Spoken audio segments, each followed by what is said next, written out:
12th one. What are the positive aspects of India which has been shown by V.K. Gokak? Same thing, the Song of India dalli ಏನೇನು positive aspect ಇದೆ same ನಾನು ಏನು ವಿವರಿಸಿದಿನೋ ಅದೇ ಇದೆ ಇಲ್ಲಿ.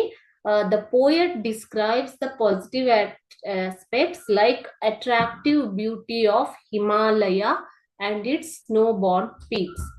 ಭಾರತದ ಒಂದು ಹಿಮಾಲಯ ಪರ್ವತಗಳು ಮತ್ತು ಅದರ ಹಿಮಾಚ್ಛಾದಿತ ವರ್ಣನೆಯನ್ನ ಮಾಡಿದ್ದಾರೆ.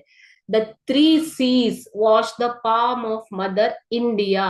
ಆಕೆಯ ಹಸ್ತವನ್ನ ಶೋಭೆ ತರುವಂತಹ 3 ಸಾಗರಗಳು ಯಾವ್ಯಾವ್ದು?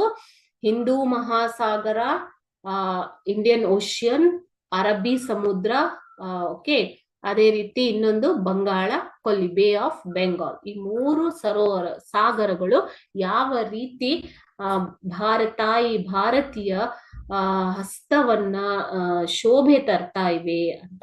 ಓಕೆ, ಸೊ ಇವೆಲ್ಲ ಏನು ಶೈನಿಂಗ್ ಇಂಡಿಯಾ ಅಂತಂದ್ರೆ ಭಾರತ ಹೊಳಿತಾ ಇದೆ ಅನ್ನೋದು, ಅಂದ್ರೆ ಭಾರತ ಅಷ್ಟು ಸುಂದರವಾಗಿದೆ ಅಂತ ಇದರ ಮೂಲಕ ಹೇಳ್ತಾರೆ. The poet praises the cultural beauty of India and its rock cut temples. ಅಂತಂದ್ರೇನು? ಓಕೆ, ರಾಕ್ ಕಟ್ ಟೆಂಪಲ್ಸ್ ಅಂತಂದ್ರೆ ಏನು ಮಕ್ಕಳೇ? The poet praises the cultural beauty of India. ಸಾಂಸ್ಕೃತಿಕ ಸೌಂದರ್ಯವನ್ನ ಹೊಗಳಿದ್ದಾರೆ. ಯಾವ ರೀತಿ? ಅಲ್ಲಿರುವಂತಹ ಕಲ್ಲಿನ ಕೆತ್ತನೆಗಳು, ಅದರಲ್ಲಿ ಏನ್ ಕೆತ್ತಿದ್ದಾರೆ? ಮಹಾಕಾವ್ಯಗಳನ್ನ ಕೆತ್ತಿರುವಂತಹ ಕಲ್ಲಿನ ಕೆತ್ತನೆಗಳನ್ನ ವರ್ಣಿಸಿದ್ದಾರೆ. Okay,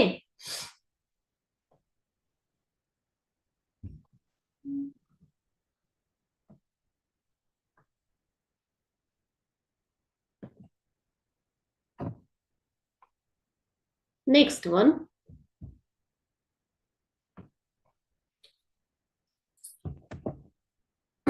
He recalls the sacrifice of many soldiers.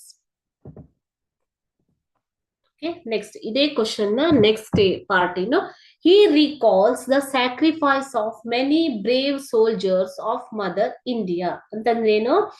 ಅವರು ಸೈನಿಕರ, ನಮ್ಮ ವೀರ ಸೈನಿಕರ ಒಂದು ತ್ಯಾಗವನ್ನ ನೆನಪು ಮಾಡ್ಕೋತಾ ಇದ್ದಾರೆ ಇಲ್ಲಿ. ಮೆಮೊರೈಸ್, ರಿಕಾಲ್ಸ್ ಅಂತಂದ್ರೇನು? ನೆನೆಸುವುದು. ಏನ್ ನೆನೆಸ್ತಾ ಇದ್ದಾರೆ? ಸ್ಯಾಕ್ರಿಫೈಸ್, ತ್ಯಾಗ. ಯಾರು ಮಾಡಿರುವಂತಹ ತ್ಯಾಗವನ್ನ? ನಮ್ಮ ವೀರ ಸೈನಿಕರು ಮಾಡಿರುವಂತಹ ತ್ಯಾಗವನ್ನ ನೆನಿತಾ ಇದ್ದಾರೆ. ಹಿ and also contribution of prophet and seers. Okay, also contribution of prophets and seers ಅಂತಂದ್ರೇನು?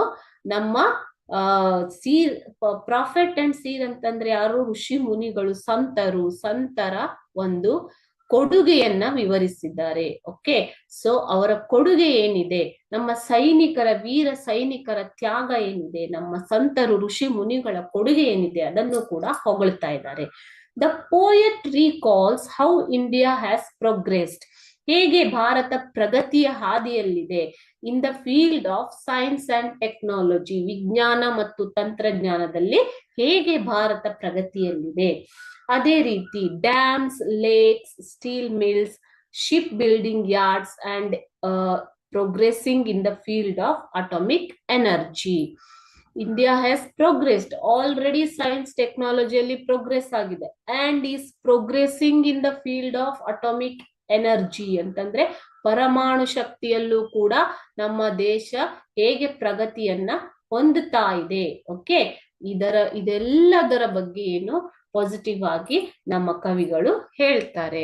ಡ್ಯಾಮ್ಸ್ ಅಂತಂದ್ರೇನು? ಆಣೆಕಟ್ಟುಗಳು, ಉಕ್ಕಿನ ಕಾರ್ಖಾನೆಗಳು, ಹಡಗು ನಿರ್ಮಾಣ ಕೇಂದ್ರಗಳು, ಇವೆಲ್ಲದರಲ್ಲಿ ಅದೇ ರೀತಿ ಪರಮಾಣು ಶಕ್ತಿಯಲ್ಲೂ ಕೂಡ ಭಾರತ ಮುಂದುವರಿತಾ ಇದೆ ಅನ್ನೋದನ್ನ ನಮ್ಮ ಕವಿಗಳು ಹೇಳ್ತಾರೆ.